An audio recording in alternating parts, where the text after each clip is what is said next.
Bonjour à toutes et à tous. Cette vidéo va vous parler de la racine carrée du nombre 2. C'est un nombre très particulier, mais comme beaucoup d'autres racines carrées. Et si vous tenez le coup, je vous raconterai une petite histoire à la fin. Allez, je vous resitue le contexte rapidement. Dans la grande famille des nombres, vous avez déjà l'ensemble des nombres entiers positifs qu'on appelle antinaturels et qu'on note avec un grand N muni d'une double barre.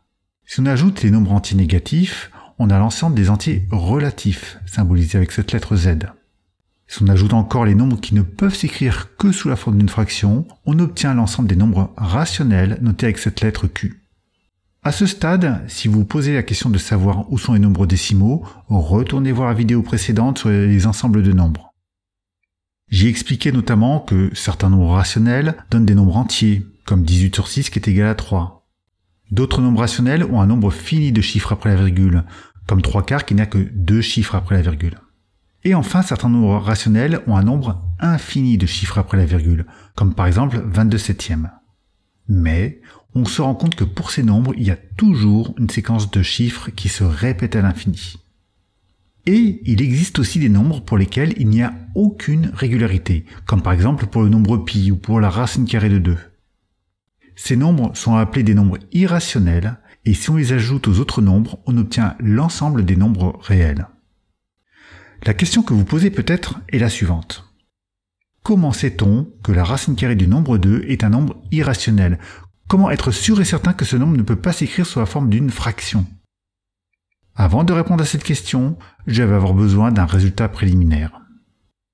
Un nombre pair, c'est un multiple de 2. Ça veut dire que c'est 2 fois un nombre entier. Et pour aller plus vite, on va écrire n à la place de nombre entier, ce qui signifie qu'un nombre pair s'écrit 2n. Le carré d'un nombre pair est donc égal à 2n fois 2n. 2n fois 2n, ça fait 4n au carré. Et 4 peut s'écrire 2 fois 2.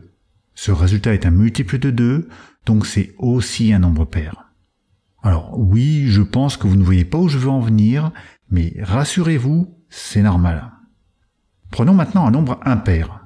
En calcul littéral, pour écrire un nombre impair, il suffit de se dire que c'est un nombre qui est après un nombre pair. Un nombre pair s'écrit 2n, et donc le nombre suivant c'est 2n plus 1. Voilà comment on écrit un nombre impair.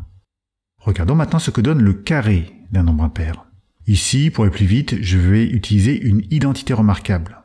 2n plus 1 au carré, ça fait le carré de 2n, plus 2 fois 2n fois 1, plus 1 au carré.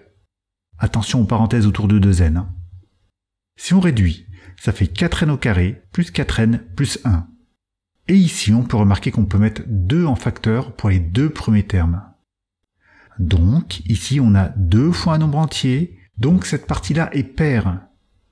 Et comme on ajoute 1, ça veut dire que ce résultat, c'est forcément un nombre impair.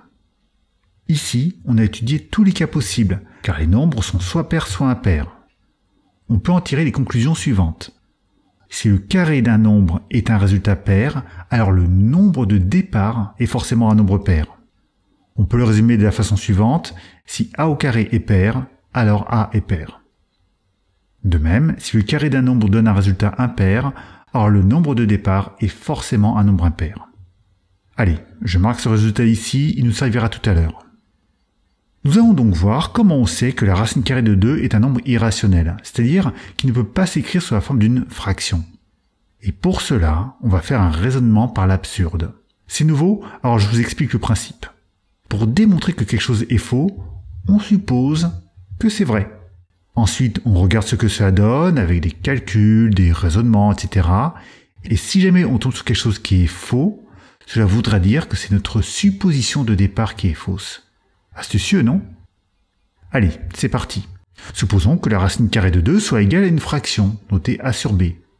Et tant qu'à faire, on va supposer aussi que cette fraction est irréductible, c'est-à-dire qu'on ne peut plus la simplifier. C'est quelque chose qu'on peut faire avec toutes les fractions. La première chose qu'on va faire, c'est d'élever cette égalité au carré.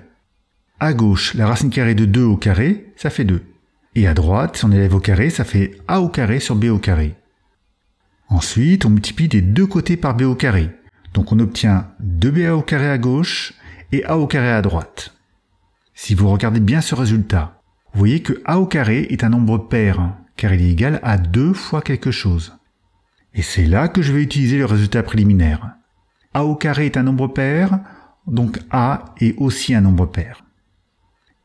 Et en plus, si je sais qu'un nombre est pair, alors je peux l'écrire sous la forme de 2 fois quelque chose. Ici, je vais écrire 2 fois A'. Vous n'y comprenez toujours rien? C'est normal, mais le bout du tunnel est proche. Je vais reprendre la dernière égalité, mais à la place de A, j'écris 2A'. Si on calcule ce que cela donne, 2A' fois 2A', ça fait 4A' au carré. Et pour finir, je divise par 2 des deux côtés, et on obtient que B au carré est égal à 2 fois quelque chose. Ce B au carré est un nombre pair, donc en suivant toujours le résultat préliminaire, je peux affirmer que le nombre B est pair. Vous voyez où est le problème? Non? Et là, est-ce que vous voyez mieux? On est parti d'une fraction irréductible et on se retrouve avec 2 nombres pairs. Cela veut dire qu'on peut simplifier par 2, donc cette fraction ne peut pas être irréductible, et c'est la fameuse contradiction que l'on recherche quand on fait un raisonnement par l'absurde. On n'a plus qu'à conclure, et c'est fini. Voilà pour ce raisonnement. N'hésitez pas à le revoir une seconde fois, voire même plus, il est un peu compliqué au premier abord, surtout si vous n'avez jamais fait de raisonnement par l'absurde. Mais pour finir, j'aimerais vous raconter une petite histoire sur Pythagore, voire même une légende, car il est difficile de savoir si elle est vraie. Pythagore dirigeait une école de pensée, aujourd'hui on appellerait peut-être ça une secte, qui considérait notamment que notre univers pouvait être décrit par des nombres.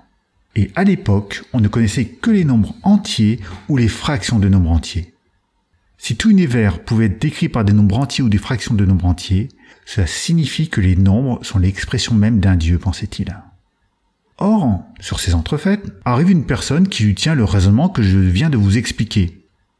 Il commence par lui expliquer que quand on trace un carré de 1 sur 1, la longueur de la diagonale mesure environ 1,4. Nous, on sait que ça fait racine carrée de 2, mais à l'époque, on ne connaissait pas ces nombres bizarres qui défient la raison, qui sont irrationnels. Pythagore aurait très mal pris qu'on remette en cause sa croyance d'une façon aussi irréfutable qu'avec un raisonnement mathématique. Lui qui pensait que les nombres étaient l'expression d'un dieu se retrouve avec la preuve que les nombres entiers ou les fractions de nombres entiers n'expliquent pas tout. Rappelez-vous, à l'époque, on ne connaissait pas les racines carrées. Et la légende raconte donc que Pythagore fit tuer cette personne. Morale de l'histoire, si vous avez souffert avec le théorème de Pythagore, vous savez maintenant que vous n'êtes plus le seul à avoir souffert à cause de lui.